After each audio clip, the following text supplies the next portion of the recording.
ஒரு காவல்துறை மீது ஒரு சாமானியன் இல்ல ஒரு குற்றவாளியா கூட இருக்கட்டும், இல்ல ஒரு மிகப்பெரிய கேங்ஸ்டர் இருந்து கை வச்சா காவல்துறை அமைதியா இருக்காது. அதோடைய போர் குணத்தை, அதோட முரட்டு குணத்தை காட்டும் பாருங்க பேசிட்டு இருந்த சூழல் தான் இன்று காலையில தலைப்பு செய்தி என்ன வந்திருக்குன்னா, சிறப்பு உதவி ஆய்வாளர் சண்முகவேல் கொலை வழக்கில் தொடர்புடைய A1 குற்றவாளி மணிகண்டன் சுட்டுக் கொல்லப்பட்டார் அப்படிங்கிற செய்தி. வழக்கமான அந்த கதை நமக்கு தெரியும். அந்த தோட்டத்துக்கு நள்ளிரவு போய் சேர்றாங்க. அந்த நள்ளிரவு போகும்போது பார்த்தா அங்க ரத்தம் சொட்ட மூர்த்தி அப்படிங்கிற நபர் நிக்கிறாரு. அவர் தான் புகார்தாரர். அவர் தான் கூப்பிட்டு என்ன வந்து கொலை பண்ண முயற்சி பண்ணாங்க, என்ன காப்பாத்துங்கன்னு சொல்றாரு. இதை கேள்விப்பட்டுதான் சண்முகவேல் அங்க போயிருக்கிறாரு. சண்முகவேல் போய் விசாரிக்கும் போது என்ன தெரியுதுன்னா, அந்த தோப்பு வந்து மடத்துக்குளம் அதிமுக எம்எல்ஏக்கு சொந்தமானது. அப்பா மகன் சண்டைங்கிறது நிறுத்தவே முடியல. சண்முகவேல் தலையிட்டு கொஞ்சம் தடுக்க பார்க்கும் பொழுது ஒரு கட்டம் என்ன ஆச்சுன்னா, மூர்த்தி அவரோட 2 மகன்களும் ஒன்னா சேர்ந்துகிட்டு, ஏன்டா எங்க குடும்ப பிரச்சனைல நீ வந்து தலையிறியா, நீ போலீஸ்ல நீ பெரிய இதான்னு பயங்கரமா கெட்ட வார்த்தை திட்டி அவரை தாக்க முயற்சி பண்ணிருக்காங்க. குற்றவாளியுடைய பேக்ரவுண்ட் பின்னணி எடுத்து பார்க்கும்போது குற்றச்சாட்டுக்கு உள்ளா இருக்கிற முதல் குற்றவாளி மணிகண்டன் மற்றும் அவருடைய தம்பி தங்கப்பாண்டி, அவரோட அப்பாவா இருக்கிற மூர்த்தி, இவங்க 3 பேருமே ஏற்கனவே பல்வேறு குற்றச்செயல்களில் ஈடுபட்டு தலைமறைவா இருக்கிறதுக்காக தான் இந்த தோட்ட வேலைக்கு வந்திருக்காங்க அப்படின்னு தகவல் உறுதி செய்யப்பட்ட நிலையில ஸ்டாலின் அரசு 2021 பதவியேற்ற நாள்ல இருந்து இன்னைக்கு ஒரு 4 ரோட்டம் முடிஞ்சிருக்கு. இதுவரைக்கும் தமிழகத்தில் 21 என்கவுண்டர் நடந்திருக்கு. இது அனைத்து போலி என்கவுண்டர்கள் தான் மனித உரிமை ஆர்வலர்கள் தொடர்ச்சியா குற்றம் சுமத்திட்டு வராங்க. ஏன் போலி என்கவுண்டர் ஆகுனா,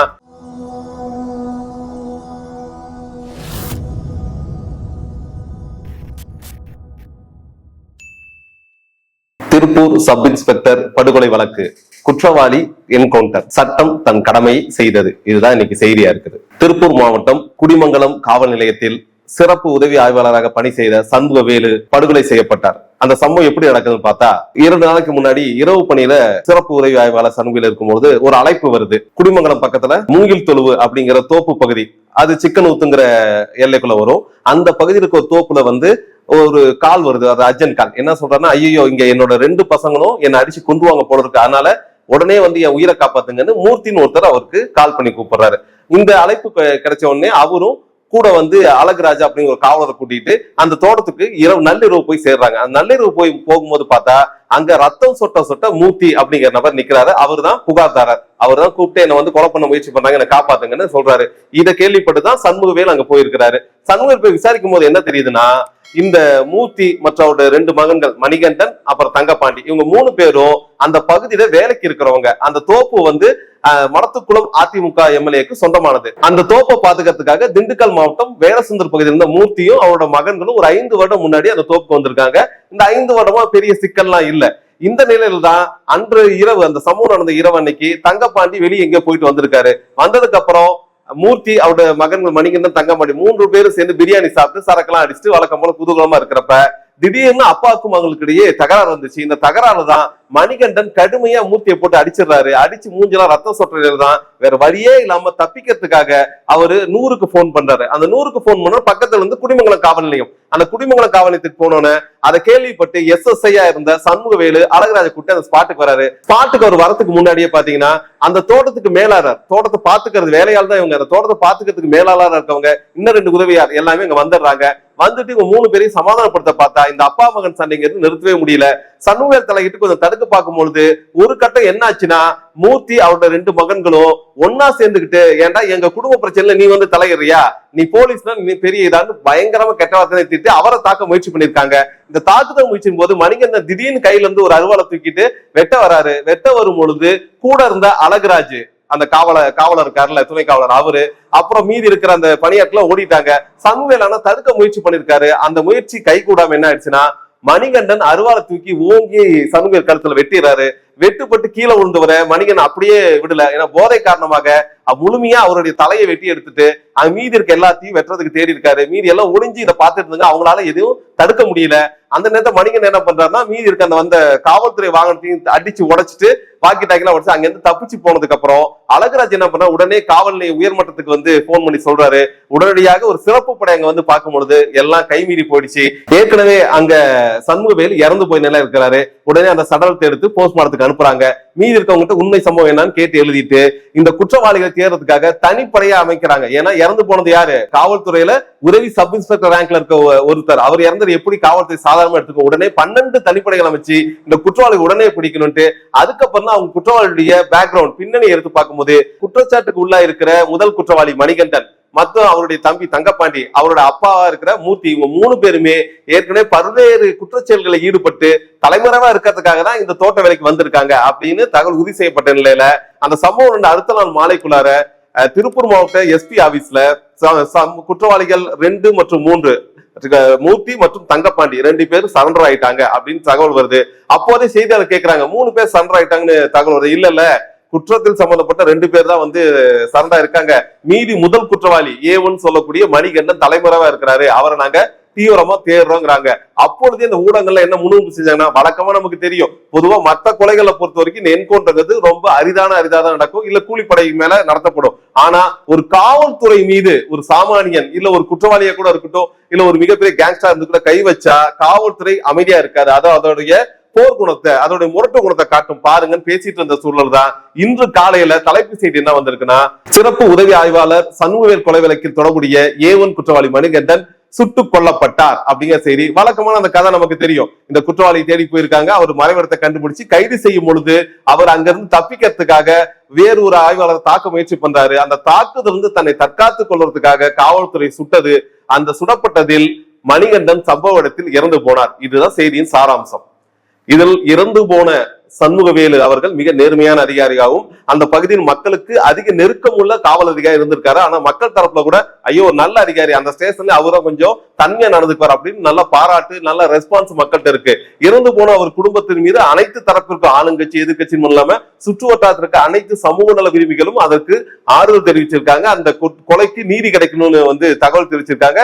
அந்த குடும்பத்திற்கு உடனடியாக தமிழக முதல்வர் 1 கோடி ரூபாய் நிதி ஒதுக்கி இருக்காரு. இதெல்லாம் சரியா இருக்கு. அவருடைய சண்முகனுடைய இறுதி ஊர்வலத்தில் ADGP DGP அனைவரும் பங்கெடுத்து துப்பாக்கி முழங்க அவருடைய வீர வணக்கம் செஞ்சு அடக்கம் பண்ணிருக்காங்க. இது வரைக்கும் எல்லாம் சரியாக தான் இருக்குது. ஆனா இந்த என்கவுண்டர்ங்கிற விவகாரம் இதை எப்படி அணுகிறது அப்படிங்கறதுதான் இங்க பிரச்சனை உருவாகுது. ஏன் அதை நம்ம சொல்றோம்னா, காவல்துறை நீதித்துறை இப்படி 2 துறை இருக்கு. நீங்க சட்டம் ஒழுங்கு பாதுகாக்க வெறும் காவல்துறை மட்டும் இல்ல, காவல்துறைக்கான அதிகாரங்கிறது அது சட்ட ஒழுங்க பாதுகாத்து குற்றங்கள் நடக்காம தடுக்கணும். இல்ல குற்றம் நடந்துட்டா குற்றவாளிகளை கைது பண்ணி அவர்களை விசாரணை செய்து அவர்களை கோர்ட்ல கொண்டு போய் நிறுத்தி நீதிமன்றத்தில் முறையாக வாதாடி அதுக்கு தண்டனை வாங்கி தரும் குற்றவாளிகளுக்கு. இதுதான் காவல்துறைக்கு பணிக்கப்பட்ட பணி. மற்றபடி குற்றங்களுக்கு நேரடியாக தண்டனை வழங்கக்கூடிய அதிகாரம் எதுவும் காவல்துறைக்கு கிடையாது. காவல்துறை தாக்குனா உன்னை என்கவுண்டர் பண்ணலாங்கிறாங்களே, என்கவுண்டருக்குன்னு தனியா சட்டம் ஏதாவது இருக்கானா? சத்தியமா கிடையாது. இந்திய அரசியல் சட்டத்துல காவல்துறைக்கு என்கவுண்டர் பண்ணலாங்கிற அதிகாரம்ங்கிறது ஒரு குறிப்பிட்ட சூழல்ல விதிகள் தான் இருக்கு தவிர தனியாக சட்டம் ஒன்றும் கிடையாது. எப்படி அடிப்படையா இந்திய அரசியலமைப்பு சட்டம் ஆர்டிகல் 21 சொல்லுதுல, அனைத்து மனிதர்களுக்கும் இங்கு உயிர் வாழக்கூடிய பாதுகாப்பையும் அதே போல தனிமனித சுதந்திரம் பாதுகாக்கப்பட வேண்டும்.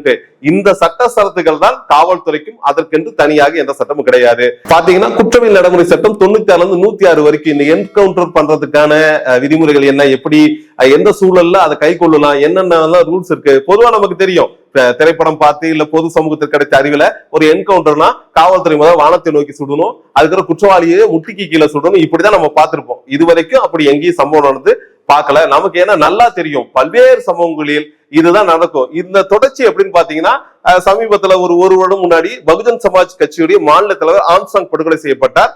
அந்த படுகொலை நிகழ்த்தியது கூலிப்படையின்ட்டாங்க. அந்த கூலிப்படைக்கு முதன்மை ஆளா விளங்கின திருவேங்கடம் கைது செய்யப்பட்டு அடுத்த சில நாட்கள் என்கவுண்டர் கொல்லப்படுறாரு. அப்ப கூட அனைத்து பேரும் சொன்னாங்க, திருவேங்கடம் தான் அனைத்து உண்மைகளும் தெரிந்த ஒரு குற்றவாளி. அந்த குற்றவாளியை முறைப்படி விசாரித்தால் இந்த ஆம்ஸ்ட்ராங் கொலை வழக்கின் பின்னில் இருக்கிற அரசியல் சக்தி என்ன, இல்ல பொருளாதார சக்தி என்ன, இல்ல ஜாதிய சக்தி என்னன்னு வெளிச்சத்துக்கு வந்திருக்கும். அது வெளிச்சத்துக்கு வராம இருக்கிறதுக்காக தான், மூடாக்க போறதுக்கு தான் காவல்துறை இந்த படுகொலை செஞ்சிச்சு. ஏன்னா அதுக்கப்புறம் ஆம்ஸ்ட்ராங் வழக்குல இதுவரைக்கும் எந்த முன்னேற்றமும் இல்ல, ஒரு உடம்பா இருக்குது. இதே போல பல வழக்குகள்ல என்கவுண்டர்ங்கிறது அப்போதைக்கு இந்த மக்கள் மனநிலை இருக்கிற குதூகல மனநிலை அது சரிப்படுத்த பயன்படுதே தவிர உண்மையான குற்றவாளிகள் வெளியே கொண்டு வரப்படுறதே இல்ல. இதுல மாற்றுறது கூலிப்படை மற்றும் அந்த சூழலுக்கு கொலையில இறங்குறத மாற்றாங்கிறாங்க. இதுல குறிப்பா அந்த காவல்துறை மேல யார் கை வைத்தாலும் அவர்களை என்கவுண்டர் பண்ணுங்கிறது காவல்துறை விதியா இருக்குமா என்ன நமக்கு தெரியல.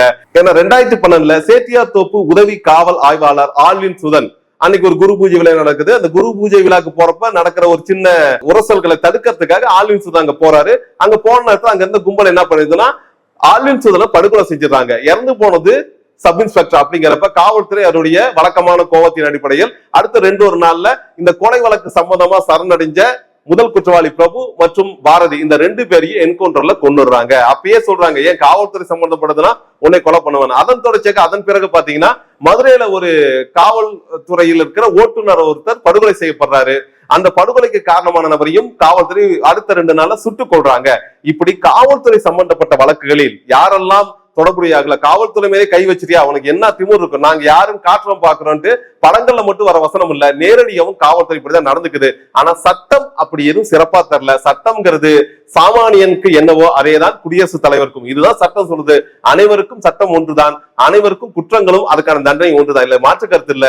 ஆனா காவல்துறை இந்த மாதிரி சம்பவங்களை காவல்துறை மீது ஏதாவது தனிநபர்கள் இல்ல குற்றவாளிகள் மோதல் போக்கை கடைபிடித்தால் அது தங்களுக்கான இழுக்கு. அதுவும் படுகொலை வரைக்கும் ஒரு காவல்துறை அதிகாரி படுகொலை செஞ்சுட்டாங்கன்னா உடனடியாக அந்த நபரை என்கவுண்டர் செய்து கொள்றது மூலம் தான் தங்களுடைய கௌரவம் அதிகாரம் பாதுகாக்கப்படும் வெகுவா நம்ப வைக்கப்பட்டிருக்காங்க. அதன் வெளிப்பாடுதான் இது. ஏன் இதை நம்ம திருப்பி சொல்றோம்னா, ஒரு என்கவுண்டர் நடத்துறதுக்கான சூழல் என்ன, ஒரு என்கவுண்டர் நடக்குதுன்னா காவல்துறை என்கவுண்டர்ல பொதுவாக ஒரு கைது பண்ணி என்கவுண்டர் வரைக்கும் நடக்கிற நிகழ்வு இருக்குல்ல, இதுல காவல்துறை என்னெல்லாம் ஃபாலோ பண்ணுட்டு உச்ச நீதிமன்றம் தெளிவா விதிகள் கொடுக்குது. அது தமிழ்நாடு அரசுல 41 விதிகள் இருக்குது. எப்படி கைது நடவடிக்கை இருக்கணும், என்கவுண்டர் அதுக்கு என்ன சொல்றது, இப்படி தெளிவா வரையறுக்கப்பட்டாலும் அதை காவல்துறை முறையாக பின்பற்றுகிறதா என்றால் மில்லியன் டாலர் கேள்விதான். ஏன்னா ஸ்டாலின் அரசு 2021 பதவியேற்ற நாள்ல இருந்து இன்னைக்கு ஒரு 4 வருடம் முடிஞ்சிருக்கு. இதுவரைக்கும் தமிழகத்தில் 21 என்கவுண்டர் நடந்திருக்கு. இது அனைத்தும் போலி என்கவுண்டர்கள் தான் மனித உரிமை ஆர்வலர்கள் தொடர்ச்சியா குற்றம் சுமத்திட்டு வராங்க. ஏன் போலி என்கவுண்டர் விசாரிச்சு உண்மையை கொண்டு வரதுக்கு காலம் சூழல் இருக்கும் பொழுது ஏன் மீண்டும் மீண்டும் குற்றவாளி தப்பிக்க முயற்சி பண்ணா, யாரு சரணடைஞ்ச குற்றவாளி தப்பிக்க முயற்சி பண்ணாங்கிறது ஏத்துக்கிற மாதிரி இல்ல. அதே மாதிரி அந்த சம்பவ இடத்த பார்வையிட கூட்டு போனோம், அந்த கொலை சம்பவம் நடத்துக்கு போறோம், திடீர்னு மறைத்து வைக்கப்பட்டிருந்த ஆயுதத்தை எடுத்து எங்களை தாக்க வந்தாருங்கிறதுலாம் கொஞ்சம் கூட நம்புற மாதிரி இல்ல. சினிமால கூட இந்த சில சண்டை காட்சிகள் எல்லாம் மேம்படுத்தப்பட்டிருக்கப்ப நமக்கு கேலி சிரிப்பு வரும்ல, அதே போலதான் காவல்துறை சொல்லக்கூடிய இந்த பொய்கள்ங்கிறது மக்களுக்கு நன்றாகவே தெரியுது. ஆனா ஒரு பொது மனசாட்சிக்கு இருக்குது. என்னன்னா, ஹைதராபாத்ல ஒரு பாலியல் வல்லுறவு சம்பவம் நடக்குது. அந்த சம்பவத்துக்கு காரணமானவர்கள் சுட்டுக் கொல்லப்படுறாங்க. எந்த விசாரணையில கடைசியில அவங்க உண்மை குற்றவாளி இல்லைன்னு நீதிமன்றத்தில் தெரிய வருது. ஆனா சுடப்பட்டவர்கள் தான். இதை போலதான் என்ன நடக்குதா, சில பாலியல் குற்றங்கள் இல்லைன்னா இந்த மாதிரி காவல்துறை அதிகாரிகள் படுகொலை இதில் ஈடுபட்ட குற்றவாளிகளை இல்ல கூலிப்படையினரை சுட்டுக் கொள்வதுங்கிறது ஒரு நடைமுறையாக இருக்குது. இது மக்கள் மனசாட்சி ஏத்துக்குதுங்கிறாங்க. மக்கள் மனசாட்சியை விட நமக்கு முக்கியமானது இந்திய அரசியலமைப்பின் சட்டம், நீதி, ஒழுங்கு. இதுதான் இந்த இந்திய அரசியலமைப்பு சட்டம் வழங்குகிற உரிமைகளின்படி ஒரு குற்றவாளிக்கு தன் குற்றத்தை மறுக்கவும் இல்லை தான் அந்த குற்றத்தை செய்யலன்னு நிரூபிக்கவும் வாய்ப்பு கொடுக்கப்பட்டிருக்கு.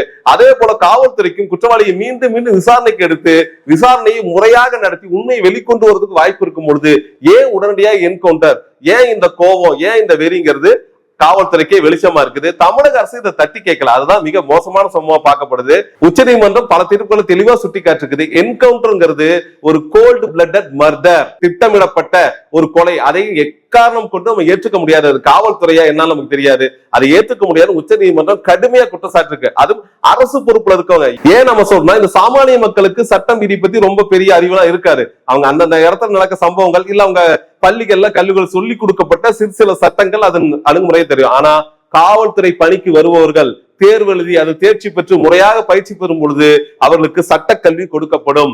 எப்படி கைது செய்யணும், எப்படி கைதியை கையாளணும், எப்படி அவர்கள் கொண்டு வந்து கோர்ட்ல ஆஜர்படுத்தி, இப்படி எவ்வளவு விதிகள் இருக்கு. அதுல குறிப்பா என்ன சொல்றாங்கன்னா, ஒரு காவல்துறை மீது வன்முறை அல்லது காவல்துறை மீது உரசல்கள் நடத்திய நபர் யாராக இருந்தாலும் அவர்களை கைது செய்து அந்த ஸ்டேஷனுக்கே கொண்டு போக கூடாது. அவர்களை உடனடியாக டிஎஸ்பி அந்தஸ்தில் இருக்கிற அலுவலகத்துக்கு கொண்டு போய் அங்கதான் ஒப்படைக்கணும். அங்க இருந்தா விசாரணை தொடங்கணும். அவர்களை எவ்வளவு விரைவாக முடியுமோ அவ்வளவு விரைவாக நீதிமன்றத்தை ஆஜர்படுத்திட வேணும்னு விதிமுறைகள் தெளிவா சொல்லுது. ஏன்னா குற்றம் சாட்டப்பட்டவர் யார் மேல குற்றம் அளிச்சிருக்காருன்னா காவல்துறை மேல. அப்ப இயல்பாவே அந்த ஒரு கோவம் வரும். இப்ப எப்படின்னா, நம்ம பங்காளி சண்டை போட்டு நம்ம வீட்லயே வந்து தங்கிக்கோன்னு சொன்ன என்ன சிக்கல் ஆகுமோ அதே போல காவல்துறை மீது குற்றம் நிகழ்த்து வரை காவல் நிலையத்துக்கு கொண்டு சென்ற இந்த பிரச்சனை வரும் தான் இந்த விதிகள்லாம் தராங்க.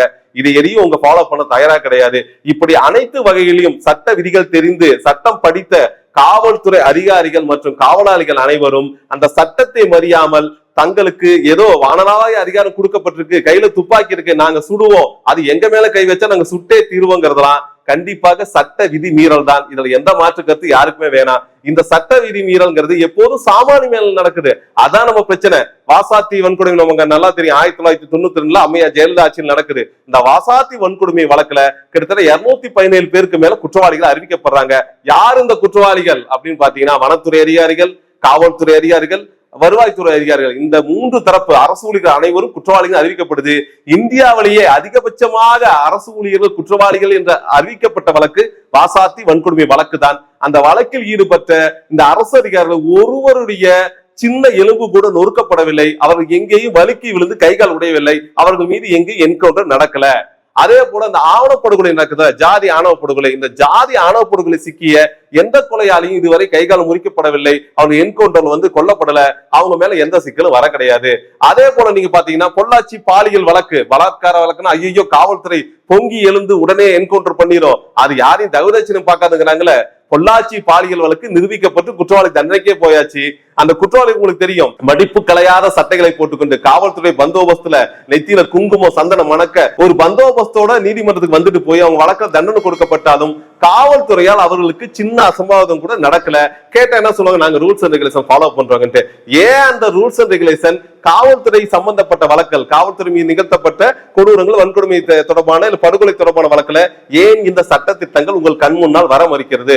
அதே போலதான் காவல் நிலைய படுகொலை நிகழ்த்தப்பட்டுச்சு இல்ல, நமக்கு நல்லா தெரியும். ஜெயராஜ் மற்றும் பெனிக்ஸ் இவங்க 2 பேரும் சாத்தன்குளத்துல கொல்லப்பட்டாங்க. எதன் காரணமாக? அங்க ஒரு இன்ஸ்பெக்டர் அந்த கடையில இருந்து செல்போன் கேட்கிறாரு. அவங்க 2 பேரும் தரமாட்டாங்கிறாங்க. உடனடியா காவல் நிலையம் கூட்டு போய் அடிச்சு கொள்றாங்களே. அந்த கொலைக்கு காரணமான காவலர்கள் இப்போதும் விசாரணைக்கு தான் வந்துட்டு இருக்காங்க. அவங்க ஏன் எங்கேயும் போய் பாத்ரூம் வலிக்கு கை கால் உடையறதுல, அவங்களுக்கு மீது ஏன் என்கவுண்டர் நடக்குது? அதே போல 1 மாதம் முன்னாடி இறந்து போன அஜித், புதுக்கோட்டையில இறந்து போனால காவல்துறை சித்திரவதையில, அந்த அஜித் கொலை சம்பந்தப்பட்ட காவலாளிகள் சிரித்துக்கொண்டே நீதிமன்றத்துக்கு வராங்க. அவங்க ரொம்ப சொகுசா வண்டியில போயிட்டு வராங்க, தவிர அவங்க மேல எந்த டார்ச்சர் நீங்க பண்றது இல்ல. அவங்களை முட்டி தட்டி உண்மை எது நீங்க இருக்கிறது இல்ல. அவங்களை கொண்டு எங்கேயும் சட்டை இல்லாம இல்ல, மூஞ்ச மறைக்காம இல்ல அப்படின்னு நீங்க எதுவும் சட்டம் போறது இல்ல. அவங்களுக்கு அது என்ன, அந்த நீதிமன்றம் கூட சமீபத்தில் ஒரு வழக்குல கேட்டிருக்காங்க. அது என்ன, காவல்துறை அதிகாரிகள், காவல்துறை ஆய்வாளர்கள், உயர்மட்ட ஆட்கள் மற்றும் அரசு ஊழியர்கள் போற எல்லா பாத்திரமும் நல்லா இருக்குது. இந்த குற்றவாளிகள், எந்த குற்றவாளி ரொம்ப எளிமையான, பின்புலன் இல்லாத, ஜாதி பலன் இல்லாத, அரசியல் சக்தி இல்லாத குற்றவாளிகள் போகின்ற கழிவறைகள் மற்றும் மிக மோசமாக இருந்து அவர்கள் விழுந்து கைகால உடைச்சுக்கிறாங்க. இனிமே இப்படி நடக்கக்கூடாது. நடந்த சம்பந்தப்பட்ட காவல் நிலையத்தின் மீது உயர்நீதிமன்றம் நடவடிக்கை எடுக்கும் வெளிப்படையாகவே உயர்நீதிமன்றம் எச்சரிக்கை விடுத்த பின்பும் தொடர்ச்சியாக இந்த என்கவுண்டர் நடந்துகிட்டு தான் இருக்கு. இந்த என்கவுண்டர்ங்கிறது அப்போதைக்கு பொது மனதை சாந்தப்படுத்துகிற, அமைதிப்படுத்துகிற செயலாக இருந்தால் கூட ஒரு முறை விதிமீறல், ஒரு முறை திருடிய திருடன் மீண்டும் மீண்டும் திருட ஆட்படுவான். ஏன்னா அவன் தண்டிக்க ஆள் கிடையாதுல்ல. அப்படி சட்டத்தை கையில் எடுத்துக்கிற செயலை காவல்துறை கண்டிப்பாக நிறுத்தியாக வேண்டும். காவல்துறைக்கு பொறுப்பாக இருக்கின்ற, அமைச்சராக இருக்கின்ற முதல்வர் ஸ்டாலின் அவர்கள் இந்த விவகாரத்தில் நேரடியாக தலையிட்டு காவல்துறையினருக்கு மனித உரிமைகள் மற்றும் சட்ட விதிமுறைகளை கற்றுத்தர சிறப்பு வகுப்புகள் மற்றும் பயிற்சிகளை கொடுத்தே ஆக வேண்டும். அதே நேரத்தில் காவல்துறையால் நிகழ்த்தப்படும் லாக்அப் மரணங்கள், இதுபோல என்கவுண்டர்கள் மற்றும் பல்வேறு அத்துமீறல்களை விசாரிப்பதற்கென்று தனி நீதிமன்றம், விரைவு நீதிமன்றம் அமைத்து அது குற்ற செயலில் ஈடுபடுகின்ற காவலர்களை தண்டிக்கும் பொழுதுதான் காவலர்களுக்கு சட்டத்தின் மீது நம்பிக்கை வரும். மக்களுக்கு நம்பிக்கை வர அடுத்த விஷயம். காவல்துறை மற்றும் அரசு அதிகாரிகளுக்கு சட்டத்தின் மீது நம்பிக்கையும் பயமும் அச்சமும் வர வேண்டும் என்றால் இந்த நடவடிக்கை மூலம் தான் அதை கொண்டு வர முடியும். ஏன்னா இதுவரைக்கும் காவல்துறை செஞ்ச லாக்அப் படுகொலை ஆகட்டும், இல்ல காவல்துறை செஞ்ச வன்கொடுமை ஆகட்டும், யாரும் தூக்கு மேடைக்கு அனுப்பப்படவில்லை. கடந்த 10 வருடங்களில் நடந்த லாக்அப் வருடங்கள் மட்டுமே கிட்டத்தட்ட 84க்கு மேல இருக்கு. அதுவும் 2021 இருந்து இது வரைக்கும் நடந்த லாக்அப் மரணம் 40க்கு மேல சொல்றாங்க. இந்த லாக்அப் மரணங்களில் ஈடுபட்ட காவலர்களில் ஒருவர் கூட முழுமையாக தண்டனை பெறல. இன்னும் சொல்ல போனா இதெல்லாம் விசாரணை தாண்டி முழுமையான நீதிமன்ற வரமுறைகள் அந்த விசாரணை வழக்குள்ளே போகல. அப்படி போனா கூட நம்ம முன்னே பார்த்த மாதிரி பெனிக்ஸ், ஜெயராஜ் இந்த வழக்கு 5 வருடம் தாண்டியும் விசாரணை தான் இருக்குது. அந்த குற்றவாளிகள் யாரு? இந்த குற்றம் செய்த காவல்துறை அதிகாரிகள் மற்றும் காவல்துறை இதுவரை தண்டிக்கப்படவே இல்லை. அதே போலதான் நமக்கு நல்லா தெரியும், தூத்துக்குடி ஸ்டெர்லைட் ஆலை போராட்டம். அந்த போராட்டத்தில் 17 அப்பாவிகள் சுட்டுக் கொல்லப்பட்டார்கள். சுட்டுக் கொண்டவர்கள் யாருன்னா காவல்துறை. காவல்துறை தெளிவாக அத்துமீறி இருக்கிறதுன்னு அறிக்கையிட்டு காட்டிய பிறகும் இதுவரைக்கும் அந்த காவலர்கள் ஒரு 5 நாள் சஸ்பெண்ட்ல இருந்தாங்க, 30 நாள் பணி காத்திருப்புனாங்க. அதுக்கப்புறம் பார்த்தா அடுத்த நிலை என்ன ஆம்புலன்ஸ் ஸ்குவாட்ல போட்டாங்க. அடுத்த நாள் பாத்தீங்கன்னா அவங்களை கொண்டு ப்ரமோஷன்ல மேல இடத்துக்கு போட்டாங்க. இதேதான் அனைத்து வழக்கிலும், காவல்துறை சம்பந்தப்பட்ட வழக்கல்ல இது நடைமுறையா இருக்கிற வரை கண்டிப்பாக காவல்துறைகளுக்கு சட்டம் குறித்து, நீதி குறித்து அச்சம் இல்லை. காவல்துறையை பாத்தீங்கன்னா ஒரு பக்கம் வெற்றியெல்லாம் கொண்டாடுறது, யாரெல்லாம் என்கவுண்டர் பண்ணாங்களோ அவங்களாம் என்கவுண்டர் ஸ்பெஷலிஸ்ட் சொல்லி அவர்கள் பணி விட்டு ஓய்வு பெற்றோன்னா பல யூடியூப் சேனல்கள் எடுத்து வீடியோ போடுது. கொஞ்சம் கூட வெக்கமா இருக்காதான்னு தெரியாது. ஏன்னா அந்த என்கவுண்டருக்கெல்லாம் இது வரைக்கும் அவங்க தண்டனை கூட வாங்கல. விசாரணை இருக்கும் பொழுது நம்ம பொதுவா சொல்லுவோம், ஒரு வழக்கு விசாரணை இருக்கும் பொழுது அதை பத்தி வெளியே பேசுவது எந்த அளவுக்கு சரின்னு நமக்கு தெரியல. ஆனா தொடர்ச்சியாக என்கவுண்டர் பர்சன்ல இருந்து ஓய்வு பெற்ற காவலர்கள் எடுத்து பேட்டி கட்டு அதை பெருமை விதமாக போட்டு காட்டுவதுங்கிறது இருக்குல்ல, இது என்ன ஆகுதுன்னா காவல்துறைனா அடிக்கும் உதைக்கும், அது சுட்டுக் கொள்ளும், அதை யாரும் கேள்வி கேட்க கூடாது, அது எல்லாமே மக்கள் நலன் அப்படின்னு நீங்க எடுத்துக்கணுங்கிறது சரியான வகை அல்ல. அந்த வகையில் காவல்துறை தொடர்ச்சியாக நிகழ்ந்து வரும் இப்படிப்பட்ட கருப்பு நிகழ்வுகளை தடுப்பதற்காக அரசும் நீதித்துறையும் விழிப்பு கொண்டு விரைவாக செயல்பட வேண்டும் என்பதுதான் மக்களின் கருத்தாக